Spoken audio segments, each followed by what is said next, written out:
Good morning, Mark here from Mark's Garage. I'm doing an unboxing today for you. Got some parts that are going to be going on the 2004 Honda RC51 Budget Nicky project.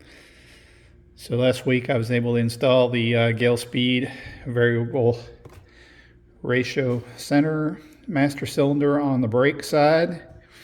And this week I'm going to be doing the clutch side and an Oberon billet slave cylinder as well too.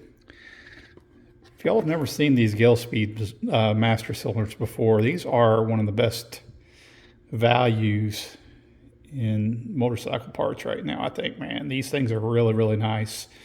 For about the same price as a Brembo RCS, I mean, you're getting a billet master cylinder there.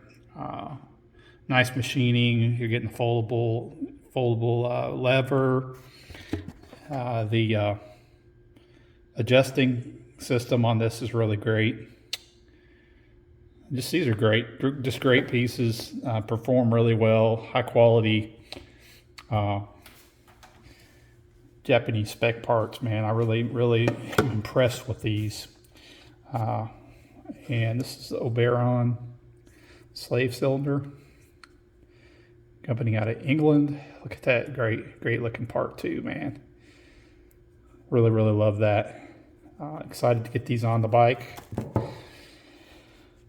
I'll do a quick video later and upload that as well of what I think of the system once installed, and let you know what I think. If you like my videos, like, click, subscribe, leave a comment. Mark out.